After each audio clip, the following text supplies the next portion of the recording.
Haleluya, nguhaye ikaze muri rino jambo ry'Uwiteka. Ndi mwene so muri Kristo, nitwa Niyitanga Noah. Tugiye kuganira ku gakiza, tuzakora ibiganiro by'uruhererekane kuri ko. Iki ni part 1. Reka dutangire twiragiza izina ry'Uwiteka. Turagushimiye kuri Mana nzima, tugushimiye kumva gusenga kw'abana bawe. Nukuri turakwinginze ngo bane natwe, tugirire neza muri uno mwanya w'ijambo ry'Imana, mu izina rya Yesu Kristo, amen. Reka dusome muri Luka igice cya mbere umurongo wa 76 kugeza ku murongo wa 77. Kandi nawe mwana uzitwa umuhanuzi w'isumba byose, kuko uzabanziriza umwami ngo utunganye inzira ze, no kumenyesha abantu be iby'agakiza, ko ari ukubabarirwa ibyaha byabo kubw'umutima w'imbabazi w'Imana yacu, nibwo umuseke uzadutambikira uvuye mu ijuru. Haleluya. Hano hari amagambo meza cyane ngo kandi nawe mwana w'umuntu. Aha Zakariya yari arimo arerekwa, arimo aravuga uwo bita Yohana Umubatiza ko azatunganya inzira za Yesu Kristo, kuko ariwe uzazana agakiza. Haleluya, agakiza. Reka tuvugane ku gakiza. Imana yabonye kera kwigambiriye gukiza umuntu kuva igihe yacumuye, itoranya Iburahamu kugira ngo abashe kugendera mu nzira zayo. Iramutoranya, imukura muri Uri y'Abakarudaya, iramujyana ngo imwereke aho wazajya kuba, kugira ngo imuhe ubutaka bw'isezerano. Maze abyara Yakobo na Esawu.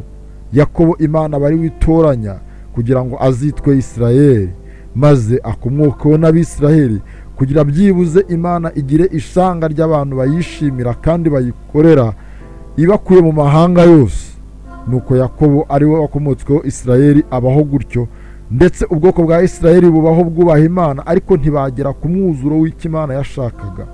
Bagacumura kenshi. Ibitambo byabo n'amapfizi y'intama babagaga, amaraso yayo ntiyabashije kunyura Uwiteka.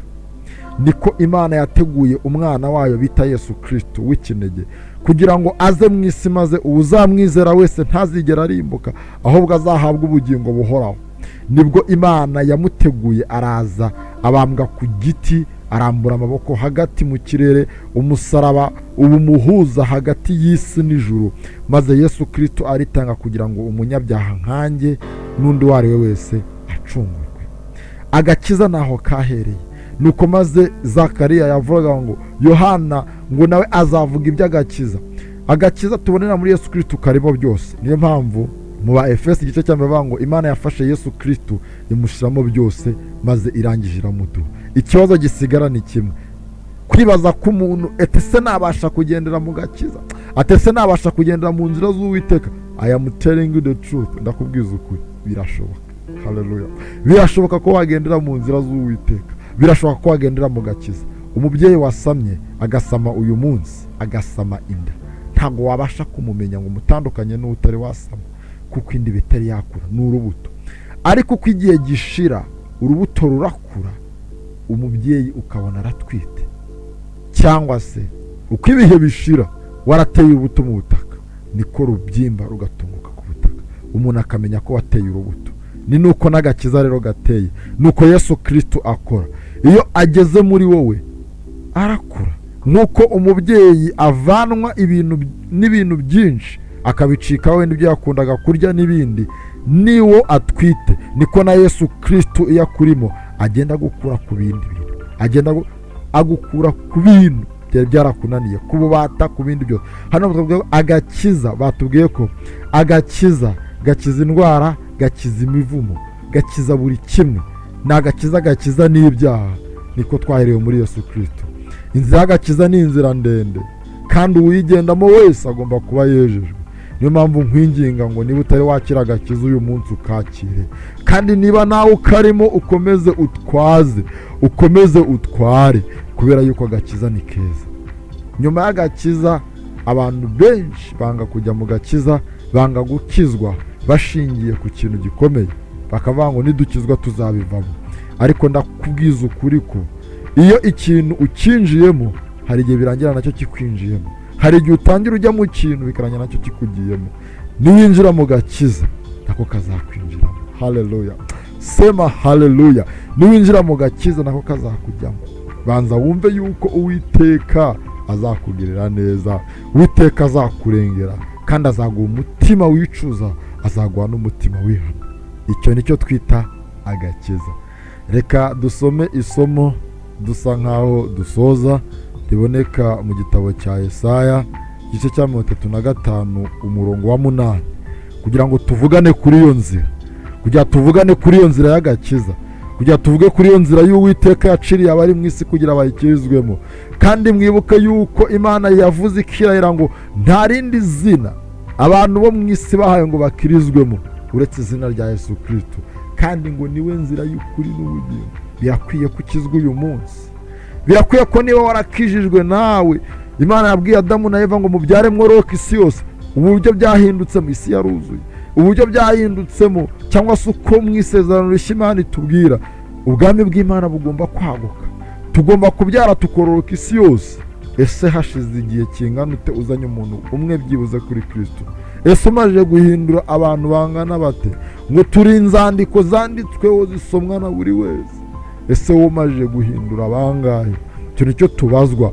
None haranditswe ngo muri 35 Yesaya umurongo wa 8 batubwira iby'iyo nzira. Haranditswe ngo kandi hazabayo inzira nyabagendwa, iyo nzira izitwa inzira yo kwera, abanduye imitima ntibazayicamo, ahubwo izaba iya ba bandi. Abagenzi naho baba ari abaswa ntibazayoba. Haleluya.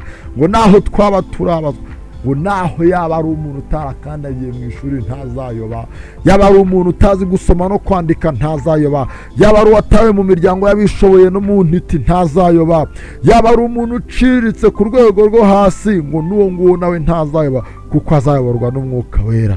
Ntugire ubwoba yuko uzayoba, ntugire ubwoba yuko nutangira inzira uzayoba.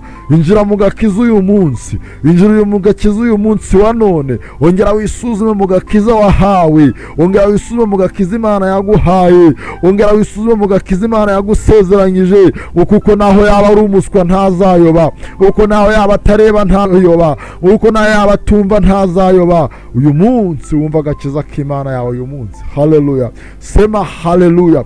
Wakira agakiza bundi bushyashya. Uyu munsi dufite ikibazo kandi gikomeye.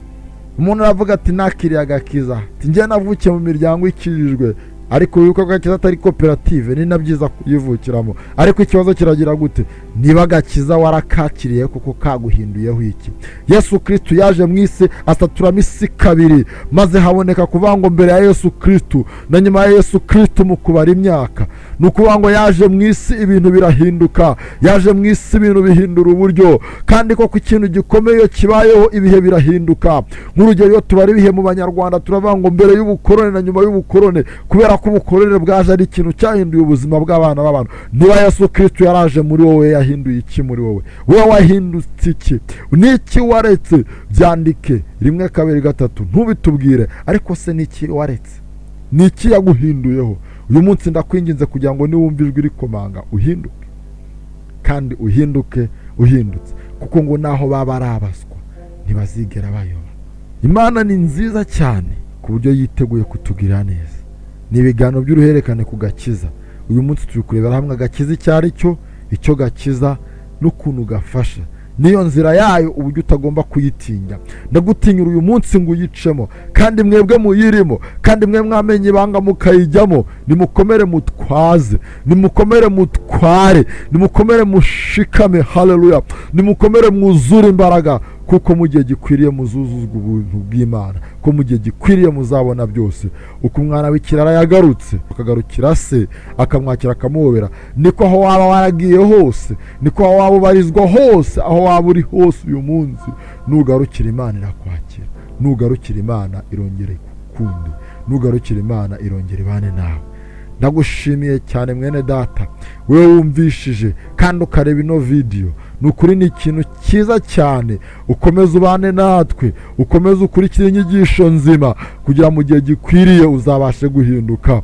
Nibambaza uwo uriwe nzavuga ibikuzengurutse, kandi kera ibituzengurutse wibuke yuko byari abantu turi kumwe n'ahantu turi, ariko kubera ino si igezweho y'uyu munsi, ibituzengurutse harimo n'imbuga nkoranyambaga tubaho, harimo ibyo tureba. Birahagije ngo umbwire urubuga ujya kuryama ukarebaho, cyangwa urwo ubyukiraho ngo maze nkubwire uwo uriwe. Birahagije ngo tumenye uwo uzaba uriwe bitewe n'ibitabo usoma mu myaka 5 iri imbere.